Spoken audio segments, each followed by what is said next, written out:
Hello వేదం family, మన ఆశ్రయదుర్గమైన యేసుక్రీస్తు పవిత్ర నామంలో మీకు నా శుభాభినందనలు. నేటి మన టాపిక్ సాహస వనిత. 16వ శతాబ్దం తొలినాళ్లలో మన భారతదేశంలోని ప్రసిద్ధి చెందిన మంగళగిరి పోర్టుని స్వాధీనం చేసుకోవాలని పోర్చుగీస్ వారు ప్రయత్నం చేస్తున్న సమయం అది. దానికి ముందుగా వారు ఉల్లాల్ అనే నగరాన్ని హస్తగతం చేసుకోవాల్సి ఉంది. దానికి వారు వేసిన పన్నాగాన్ని ఆటంకపరిచి అడ్డుకుంది ఒక 25 ఏళ్ల యువతి.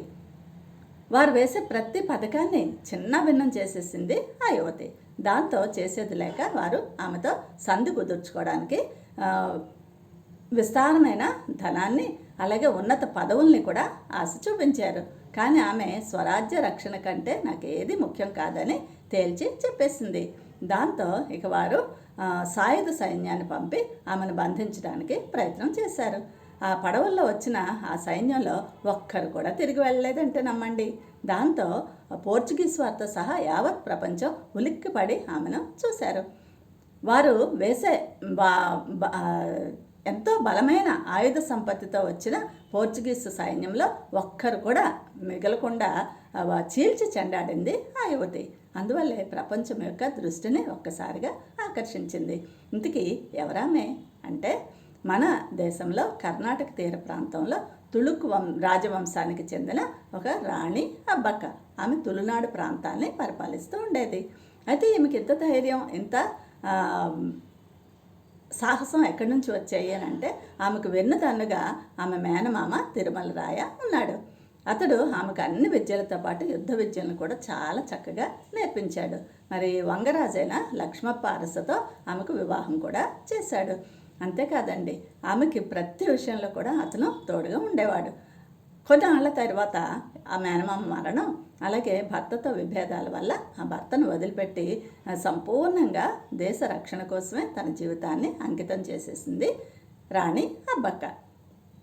అందువల్ల ఈ ఘోర పరాజయం పొందిన ఈ పోర్చుగీస్ వారు మాటి మాటికి దాని మీద దండెత్తి వస్తున్నా కూడా విపరీతంగా నష్టపోతూనే ఉన్నారు.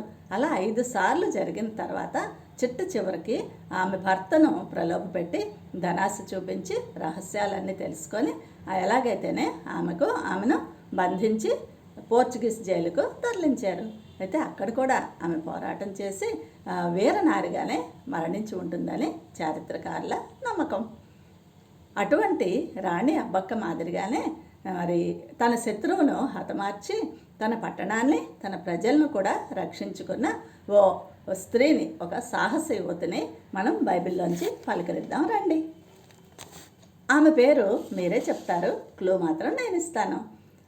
బైబిల్ గ్రంథంలో 70 మంది అన్నదమ్ములను ఒకేసారి హత్య చేసిన హంతకుడు ఎవరు?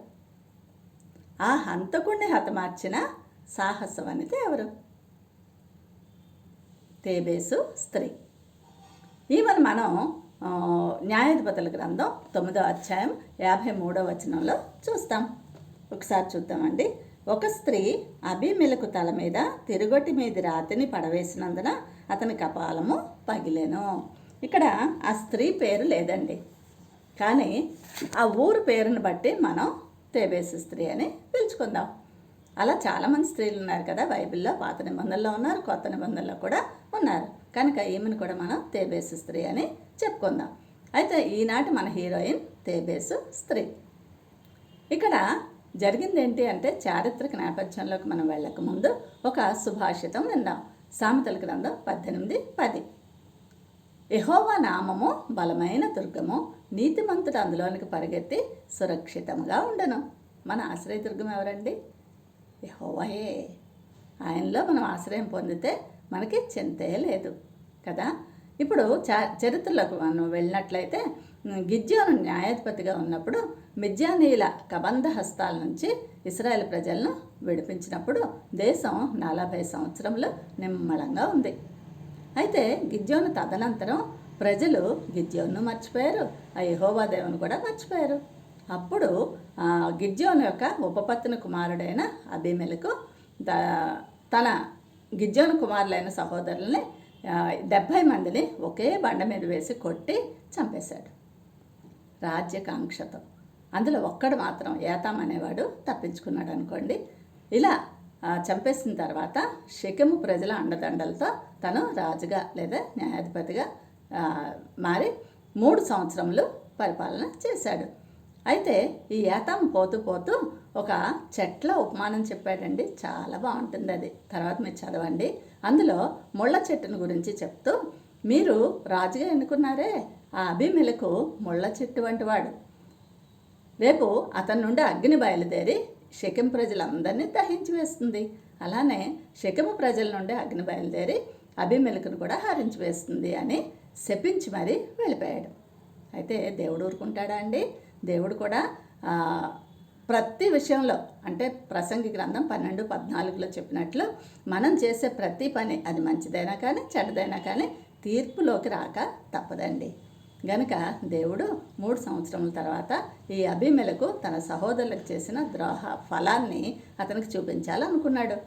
అందుకోసం షెకెము ప్రజలకి అబీమెలెకుకి వైరం పుట్టించడానికి ఒక దురాత్మను పంపించారట.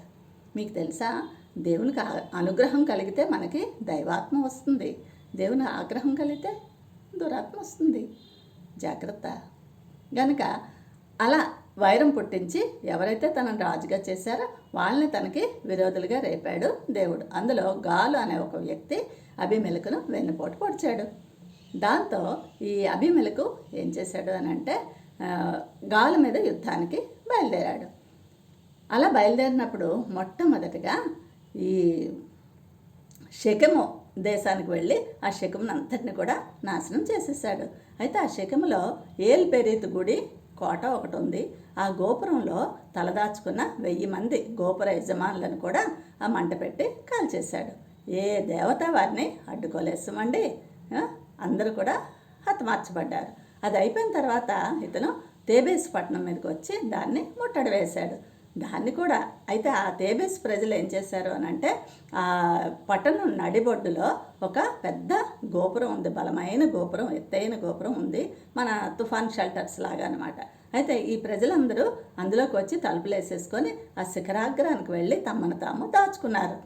అటువంటి సమయంలో వాళ్ళని కూడా కాల్చేయడానికి తను ఉద్యుక్తుడవుతున్నాడు అబీమెలెకు. అప్పుడు సరిగ్గా సమయానికి స్పందించి ఒక స్త్రీ ఉక్రోషంతో ఆ శిఖరాగ్రానికి వెళ్ళి నిలబడి పక్కనే కనబడిన ఒక తిరుగట్టు మీద రాతిని తీసుకొని సూటిగా అతని తల మీదకి విసిరి అతన్ని మాడు పగలగొట్టేసిందండి.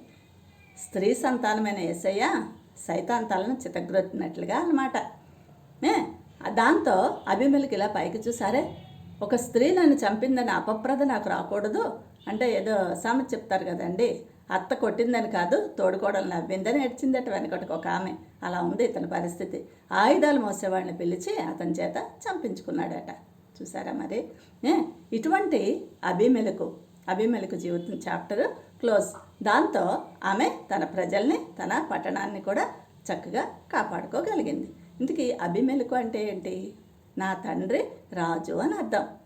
ఈ అబీమెలెకు అనేది ఫిలిష్తీయుల రాజులకు ఇచ్చే బిరుదు.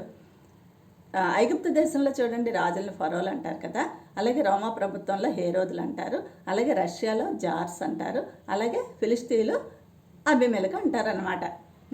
అయితే ఈ అబీమెలెకు ఎలాంటి వాడు అని మనం చూస్తే, గిద్యోను పరిపాలించినప్పుడు ప్రజలందరూ కూడా చాలా ఇష్టంగా అతను బ్రతిమలాడారట. తరతరాలకి మీరే మమ్మల్ని ఏలాలి అంటే గిద్యోను అన్నాడు, సున్నితంగా తిరస్కరించాడు. ఏమని? నేను కాదు, ఆ దేవుడే మిమ్మల్ని ఏలాలి అని చెప్పి తను రాజాలా బతికాడు, రాజాలా తను చాలించాడు. కానీ అతను ఉపపత్ని కుమారుడైన అబీమెలెకు రాజ్యకాంక్షతో తన సవత సహోదరులందరినీ కూడా ఒక్క బండ మీద వేసి కొట్టి చంపేశాడు. ఒకే అతమే తప్పించుకున్నాడు అనుకోండి. ఇలా అబీమెలెకు తను దుష్టత్వాన్ని చూపించి చివరికి నాశనం అయిపోయాడు.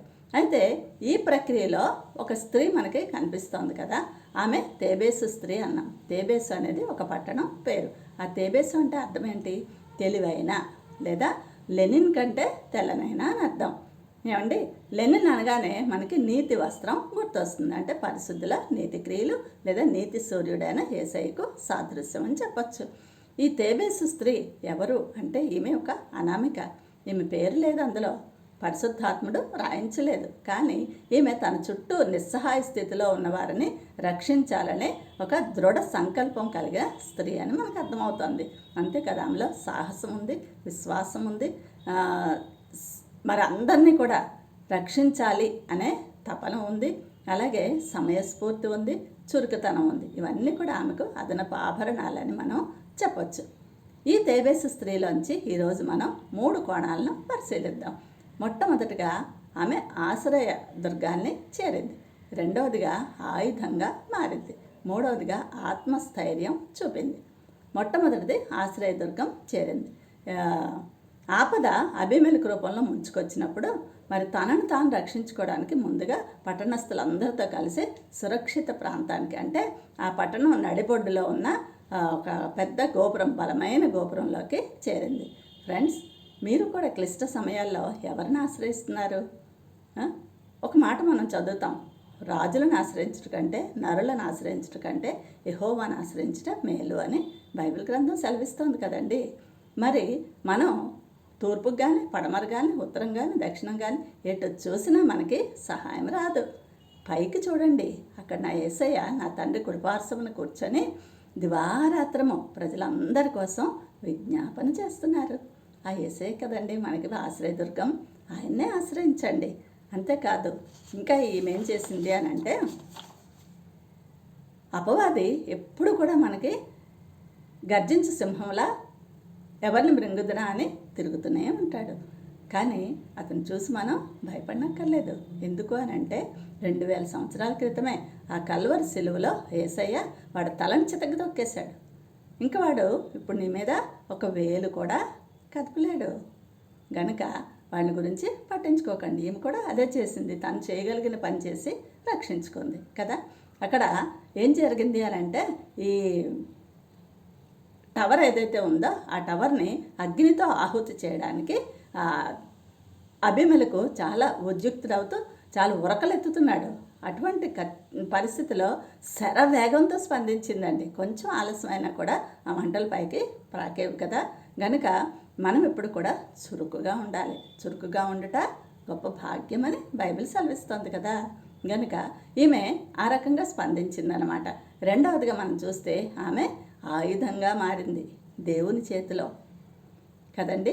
మొట్టమొదటిగా ఆమె మేధస్సుకు పదును పెట్టింది, రెండవదిగా ఆమె సృజనాత్మకతను వెలికి తీసింది, మూడవదిగా ఒక క్షణం ఆలోచించి చుట్టూ చూసి దొరికిన తిరగటి రాయిని తీసుకొని ఆ సూటిగా శత్రువు కపాలంపై వేసి పగలగొట్టేసింది. చూసారా ఎంత ధైర్యం ఆమెకి. ఆ రకంగా తను ఏం చేసిందండి, కాదేది మరణాయుధానికి అనర్హం అనుకుందే తప్ప అయ్యో నా దగ్గర ఆయుధాలు లేవే అని తెల్లమొహం వేయలేదు. మగవాళ్లే ముడుచుకొని కూర్చున్నారు, అబలం నేనేం చేయగలను అని వెనకంజ వేయలేదు. మోషేలా మాటమాంజ్యం గలవాడినని, ఇర్మియాల బాలుడునని, సౌలు రాజులాగా కడమ గోత్రపు వాడినని సాకులు వెతుక్కోలేస్తామండి.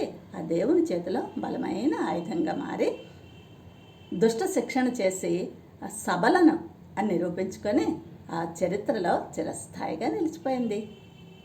మరి మీరేం చేస్తున్నారు? అవసరం వచ్చినప్పుడు ఉపయోగపడుతున్నారా? అది ఆలోచించుకోండి. ఈ మూడవదిగా మనం చూసినట్లయితే ఆత్మస్థైర్యం చూపింది. అధికార దాహంతో మదమెక్కిన ఆ రక్త పిపాసి అబీమెలెకు పాలనకు చరమగీతం పాడింది. అబీమెలెకును అంతమొందించడంతో మరి ఇశ్రాయేలీలకు తిరిగి ఆ దేవుడు ఏర్పాటు చేసిన, దేవుడు నియమించిన న్యాయాధిపతుల పాలనను అందించి శాంతిని నెలకొల్పింది. అసలు ఒక విషయం అర్థం కాదండి, అబీమెలెకు లాంటి వాళ్ళని దేవుడు ఎందుకు ఉండనిస్తున్నాడు, ఎందుకు రాణించాడు అంటే, ఇశ్రాయేల్ ప్రజలు ఆ యెహోవా దేవుని విసర్జించి బయలు ఆరాధనకు తిరిగినందువల్లే. మరి మీరేం చేస్తున్నారు? మీరు ఎప్పుడైనా ఆలోచించారా? ఒక్కొక్కసారి మనం దేవునికి దూరం అయిపోతున్నప్పుడు దేవుడు యాతాము లాంటి వాళ్ళని పంపించి హెచ్చరిక చేస్తాడు. వింటున్నారా? వింటే నాశనం నుండి తప్పించబడతారు. లేదు వినలేదా? అబీమెలెకులాగా ఆ షెకెము ప్రజల్లాగా సర్వనాశనం అయిపోతారు. జాగ్రత్త. జీవమా మరణమా మీరే ఆలోచించుకోండి. ఎవరో వస్తారని, ఏదో చేస్తారని ఎదురు చూడకు నేస్తమా. విశ్వాసంలో కర్తయు దాన్ని కొనసాగించువాడునైనా ఆ యేసు వైపు చూస్తూ విజయపథంలో సాగిపోండి. విజయం మిమ్మల్నే వరిస్తుంది. సాతాను తోకజాడిస్తాడు, అయితే ఈ ప్రక్రియలో మీరు చేయాల్సిందల్లా ఏంటి అంటే ఆ దేవునికి అందుబాటులో ఉండండి. ఆయన మీ అవైలబిలిటీని చూస్తారు కానీ ఎబిలిటీని చూడరు. కనుక కొరింథీ పత్రిక మొదటి పత్రిక 1:28 చెప్తోంది కదా, జ్ఞానులను సిగ్గుపరచుటకు దేవుడు వెర్రి వారిని ఏర్పాటు చేసుకుంటాడట. మరి మనం కూడా అంతే. మనం చేయాల్సింది ఆయనకు అందుబాటులో ఉండడం. గనుక మీరు చేయాల్సిందల్లా యేసుక్రీస్తులోనే మీ దాగుచోటుగా ఆశ్రయించండి. యేసయ్యనే ఆశ్రయిస్తే ఆయనలో మనకి శాంతి, భద్రత, నెమ్మది, సంతోషం అన్నీ దొరుకుతాయి. కనుక ఆ యేసుక్రీస్తులో ఆశ్రయం పొందండి. ప్రభు ఒక ప్రేమలో విశ్రమించండి. జీవగ్రంథంలో రాయబడతారు, తెలుసా మీకు? కనుక మీరు ఇవన్నీ గుర్తుపెట్టుకొని యేసులోనే మన ఆశ్రయం, యేసులోనే మన విశ్రమం, యేసులోనే ఉంటే మనం జీవగ్రంథంలో కూడా రాయబడతాం. Thank you. God bless you all.